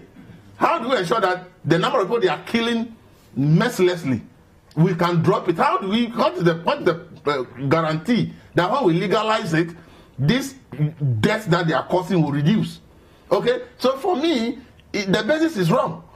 I have said that we can just scrap the national law and decentralize the law to assemblies. So AMA can say, because we are the central business district and there's so much traffic with vehicles, we have banned Okada in the central business district. If I go to my village and there's a footpath to the next village and vehicles don't go there, that assembly can allow Okada to operate in that assembly because they are in areas where communities, people have to access by footpath, and therefore vehicles don't go to communities, in several communities, and therefore Okada will be an answer to that problem. Okay. So for me, if we look at it from this angle of decentralizing the process and saying that each assembly should look at their peculiar needs in terms of transportation, and those that think that Okada is helpful because of their geographical location of communities, then they can come up and defend the reason why they need it. And then the assembly will vote to approve that we think the reasons are convincing for our assembly. Okay. But to legalize it for Ghana in general, and we are talking about the number of deaths that are happening, and a place like Accra, which we know that is choked, and we've seen how they disobey traffic everywhere, anywhere here. I think that he got it wrong by using employment as the basis. So I think that the NDC team can rethink the policy and redefine it. They are not their manifesto here, so some of these suggestions they can still take into consideration and then fine-tune it and make it better so that it becomes a local assembly decision that because of our geography and the communities located scattered and roads, those places don't attract vehicles regularly, we will accept it here. Thank you very much, Elvis. We have received some messages that I want to read just briefly. Quickly add. These fatalities we're getting with Okada is choking our hospitals. So one of the major things we should look at, a CPP government will look at, is public transport. How do we put good public transport in place so that we stop all these things that we're doing with the kind of transportation system we have? We have some messages here. CPP should focus on bringing back the Nkrumahs together to build a formidable team for 2024. The policies are great, and if it can be implemented well, Ghana will be marching to become a fully developed country in the next 10 years. This is coming from Kwabena in Koforidua. From Mystic in Sawem, the NPP manifesto is nothing but full of scam, hopeless, empty promises. Okay. Ikea, good morning. I have a problem with political parties launching manifestos late. With 4 months to go to the polls, short-cutting and launching of projects that will be completed outside their mandate. All right, Abdul Rahman Bako says, desperation for power always calls for frustrations, and that leads to one-term President Mahama to contradict himself anytime he speaks. Desperately and unfortunately, John Mahama has soon forgotten he was the president when the anti-commercial Okada bill was passed, making Okada business illegal and criminal. Okay, I can't continue there because of time. Good morning. It is high time for the good people of this country to know the direction in which the NDC is dragging us to. Have they forgotten that there are people with degrees in this Okada business who could have equally added knowledge to nation building, but for lack of opportunity, they are stuck there. Fellow Ghanaians, we should not pay any attention. Okay, a lot of anti-NDC people here. Policies are great if it can be implemented. Well, Ghana will be marching to become a fully developed country in the next couple of years. I have more messages here. Okay. Jonathan Ankabul, what does this man mean? Does he think party support explain the policies in English language to local people? So he's saying go into rural areas, break things down so people can really understand rather than just, relying on the digital world to, make information available. Thank you so much. It should be a combination of the strategies, because if over 5 million people are online, then it makes sense to reach them. You have to read them. Thank you so much, effective Elvis, of the strategy. for being with us, as well as lawyer Kwame Jantrose, the former vice chair of PIAC. Thank you for being here. Don't go anywhere, guys. We'll be talking to state registered nutritionist Akosia Konedu Yadom right after these messages.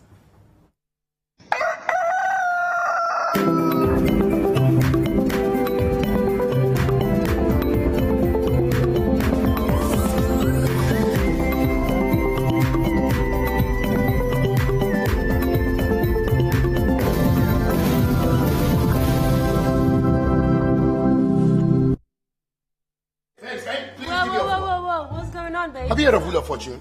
No, what's that? Register on betplanet.com.gh. Select Wheel of Fortune and win a prize.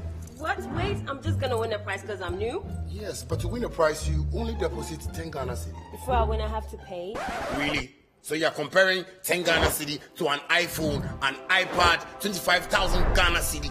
Eh? Would you me a drink? Okay, Pepe. Okay, then spin.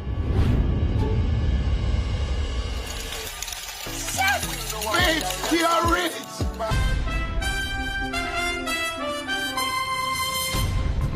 Comprehensive news. The Citi Newsroom at 8 p.m. on Citi TV is your most engaging news bulletin on TV. It's a very that's too bad. The youth are still throwing stones. They are still throwing stones here into our direction. And can I come in? I want to come in. Okay. Telling your stories better with correspondence covering every corner of the country. Getting access to potable water is a daily struggle for residents of Kakichekopi and Balekopi communities in the Abda East district of the Greater Accra region. Citi Newsroom at 8 p.m. Very fluent with issues that concern you. This inquiry me come from Mr. Rabbi. Someone is here. Told you kind of 1 week. What do you say? Is it unfair? What all this? What all this? We are dying. We are dying. We are dying for chocolate. With Citi Newsroom, your community is now connected. In this our community, all of us we are very sorry about this school. If we went to see the children, they are so small. Even my grandchildren are there. My glass outside there. If they come out from the school, I have to do this. Every day at 8 p.m., Citi Newsroom is live on Citi TV.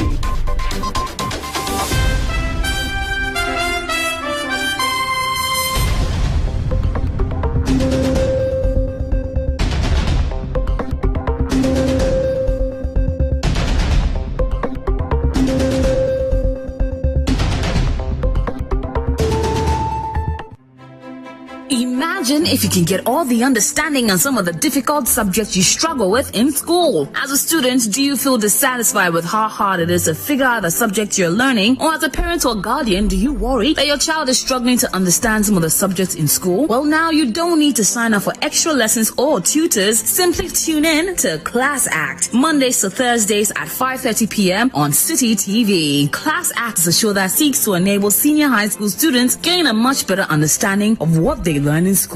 All you need is a TV, a chair, your notebook, and your pen. Get clarity on subjects such as maths, English, IT, and science. Class Act airs every Monday to Thursday at 5:30 p.m. on Citi TV on DSTV channel 363 and GoTV channel 182. Don't forget your pens, pencils, and your notebooks and tune in to Class Act, only on Citi TV.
Sexy mama, Penny hand never bomb neka.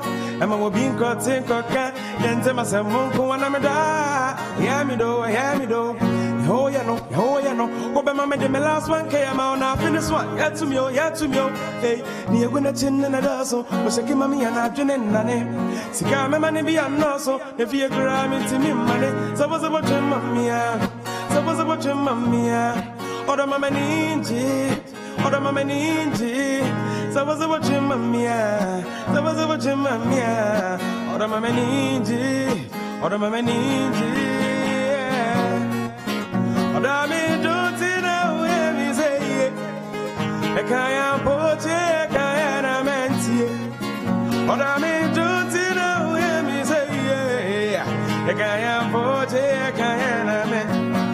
I worry casa, we show anybody in my family, Momo, or dog kind of Nimisika, Sabra, here, one of the Papa. I am a said, I just in it because more boom into me. Yankoda was a one penny. I'm say, really. I am a said, I just in it because move off it here into me. Yankoda was a one penny. Ah, so was a watching mammy, so was a watching mammy, or the mamma ninja, or the mamma ninja. So was a watching mammy, so was a watching mammy, or the mamma ninja,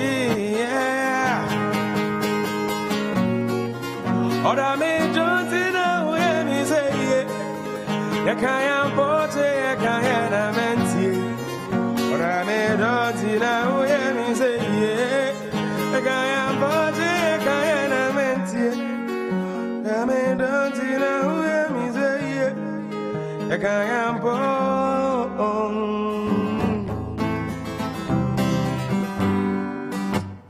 Me home funny down when I'm a fail. I be why I sing this song for you. Maybe I not told me so hold I yet. When he be a my be another fat chair. Chanum ni I know more than say. Hey, when he be a my another fat chair. It is hard now, what I say, I will be too quiet. You see what my man Susu Yenny, now come to Jim of Fire boy, and they say, a better not go see me. Ah, see about the saying now, what mammy don't pay, but come and see me.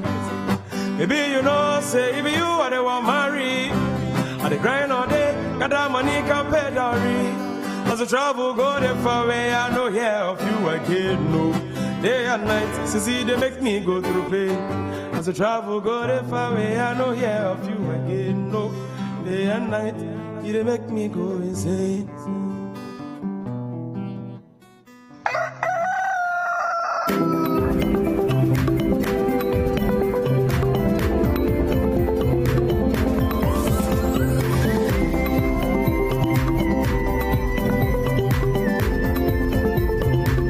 On some of the difficult subjects you struggle with in school. As a student, do you feel dissatisfied with how hard it is to figure out a subject you're learning? Or as a parent or guardian, do you worry that your child is struggling to understand some of the subjects in school? Well, now you don't need to sign up for extra lessons or tutors. Simply tune in to Class Act, Mondays to Thursdays at 5:30 p.m. on Citi TV. Class Act is a show that seeks to enable senior high school students gain a much better understanding of what they learn in school. All you need is a TV, a chair, your notebook, and your pen. Get clarity on subjects such as maths, English, IT, and science. Class Act airs every Monday to Thursday at 5:30 p.m. on Citi TV, on DSTV channel 363 and GoTV channel 182. Don't forget your pens, pencils, and your notebooks, and tune in to Class Act, only on Citi TV.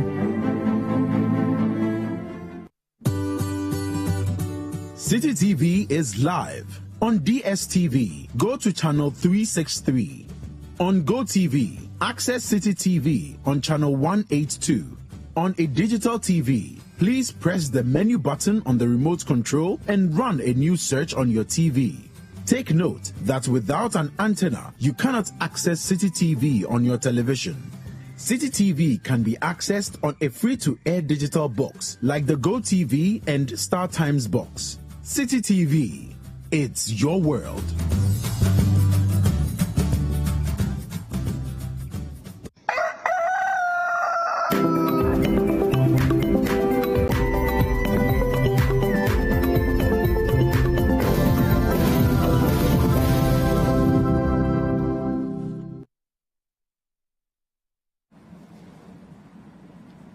All right, welcome back. It's time for us to talk nutrition this morning, and we're going to be looking at magnesium deficiency. And of course, if you may not know exactly what magnesium deficiency causes, but our guest here, who's a regular, the state registered nutritionist Akusia Konedu Yadom, is going to help us to understand what it is, because you may have been experiencing some of the symptoms, and yet you don't know that this is what is happening to you. She's going to take us into that, but she also has a little package, a giveaway for us this morning as well. So, Akusia, good morning. Good morning. How are you? I'm awesome. Yourself? I'm very well, thank you. Yeah. So you have a giveaway for the viewers. Yeah. Okay, what's that about? Okay, so as part of something I wanted to do on my birthday, we've spoken about hypercholesterolemia, we've spoken about type 2, the various types of diabetes. Gestational diabetes. So I want to give 3 people, that's my birthday, I'm also giving them a present. Okay. Yes. And so you send in, I'm sure you give the test the WhatsApp line. The WhatsApp line. So the producers will look out for 3 people who will need it. If you can afford it, please let somebody who cannot afford it. What should they send in? So if you have hypercholesterolemia, I had a lot of messages. I have a lot of people asking, okay, we want to have your services. This time is going to be free, from consultation to the meal planning, and then if there is a need for supplementation, plus a 6 weeks review. So the whole package, I'm looking at, let's say, spending $850 to $1,200 per person, and I want 3 people just to give this to you. Pay nothing, but then if you can afford, please let somebody who can't afford have it. All right, fantastic. That's a good one. Yeah. All right, so let's talk about magnesium deficiency. How does anyone even know that they are having this as a challenge? Okay, so I always say that sometimes nutrition, you wouldn't know what is going on until something has happened. You can know by a simple test. Okay. You walk into any registered laboratory and just tell them you want to do this, because you may not be lucky to have some of these early signs or the warning signs. But magnesium, no matter how small it is a micronutrient. Yes. And we have the macronutrient. We're always thinking we need protein, we need carbohydrate, we need fats and oil. But sometimes we don't pay attention to these micronutrients because we think they are small. But a simple deficiency of magnesium, of iron, can be very fatal for somebody like a pregnant woman, can be fatal for you, me, and then it's the same with magnesium. Magnesium is needed for 300 plus biochemical functions in our body. Okay. So if you have this single micronutrient doing 300 different things in your body, what makes you think that it is something to joke with? Magnesium is needed for cellular health. We are made up of cells, and magnesium is also needed to regulate calcium in our body.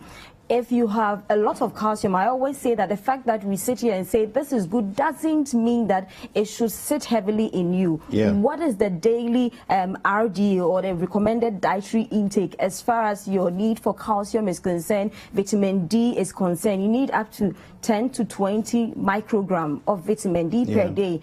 And we know that once you are exposed to the sun, you get some amount as far as vitamin D is concerned. It regulates calcium and it prevents. So where calcium is regulated, calcification can't happen. And calcification will influence your risk of heart diseases. Okay. So it means that in the same sense, in as much as calcium is important, if you have too much in you, too much of everything is bad. And then it regulates potassium. Potassium needs to be regulated no matter how good it is, or you can have hyperkalemia. We've spoken about this. You can go to Citi Tube to understand what it is. And then it regulates sodium. A lot of sodium in your body will influence your risk of hypertension. So it is very much needed to regulate. And for calcium absorption to happen, especially for people with osteoporosis, you don't buy a single supplement.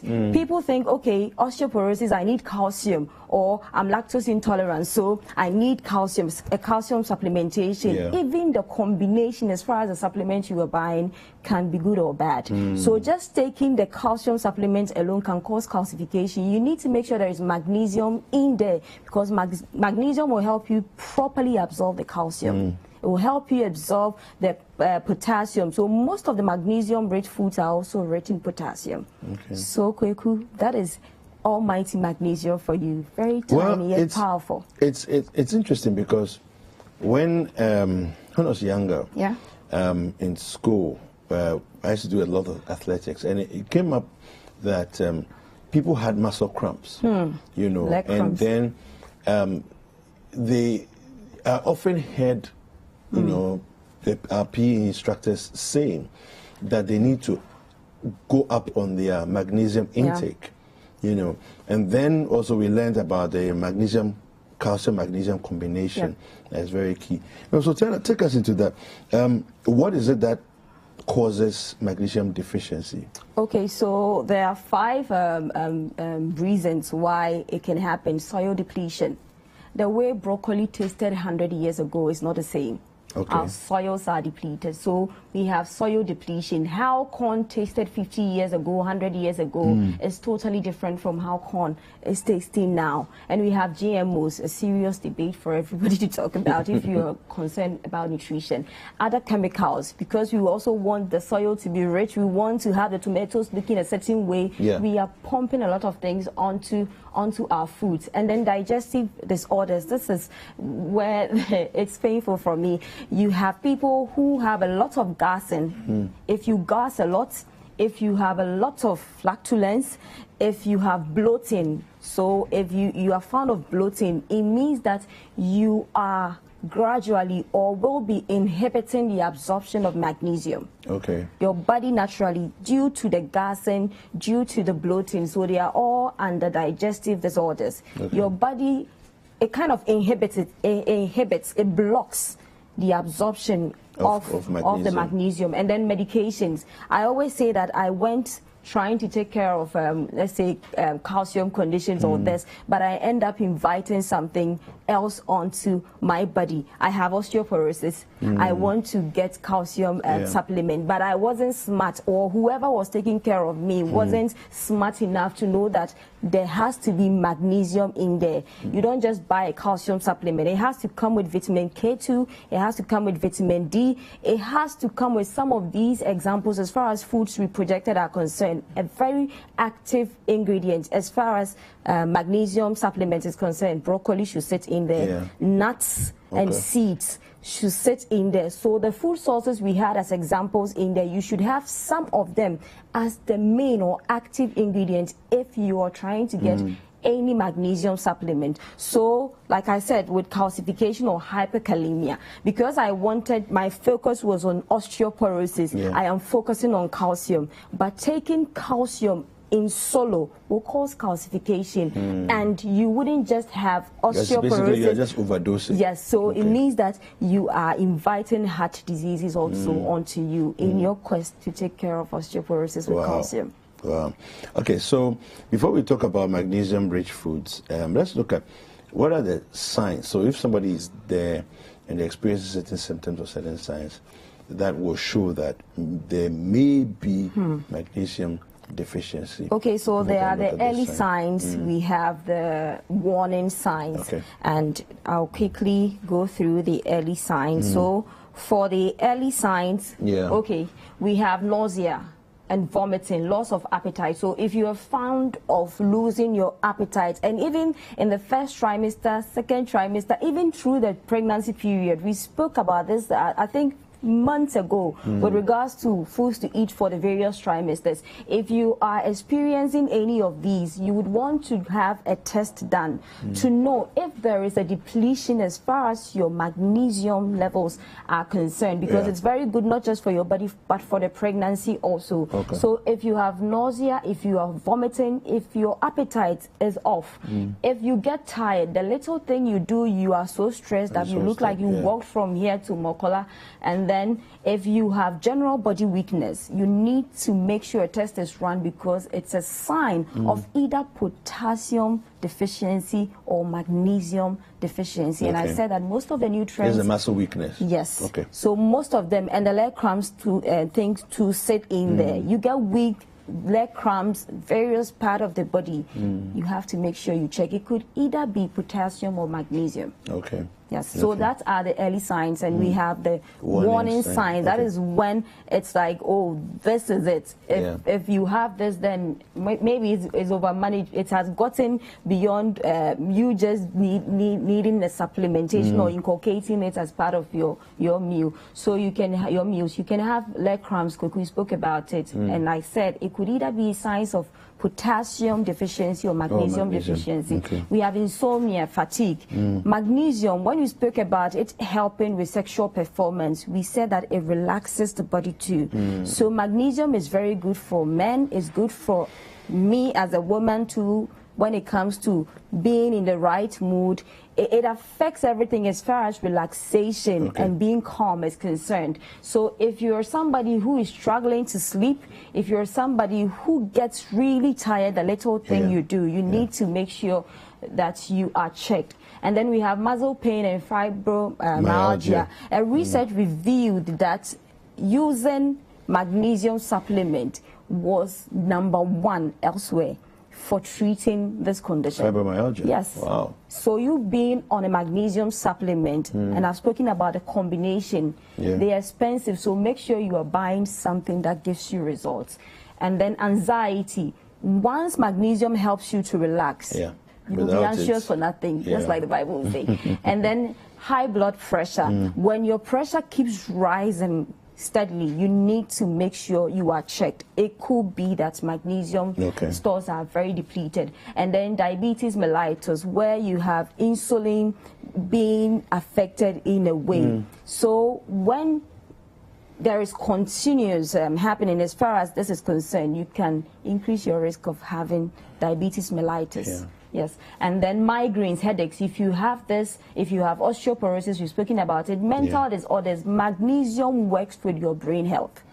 So it is powerful, though it's a micronutrient, it means a lot to your body and your total well-being. Seizures, it happens in children. You have to check their dosaging, and I know we'll get there. We have hormonal imbalances. This happens to us ladies or females a lot of times. You need to check it. Tingling. Sometimes you feel some way like this tingling sensation, burning sensation. You need to know that it might be a deficiency in magnesium. And on a general, 300 to 500 milligram per day is required, but based on ages, we'll get there, and your state, being a lactating or a pregnant woman. Okay, all right, super. Looking at the science and everything else, let's talk about the foods. What can people eat to make sure that their magnesium levels are enhanced? So basically, the plant sources are excellent sources. There are animal sources, there are plant sources. So the leafy green vegetables, and I've spoken about broccoli.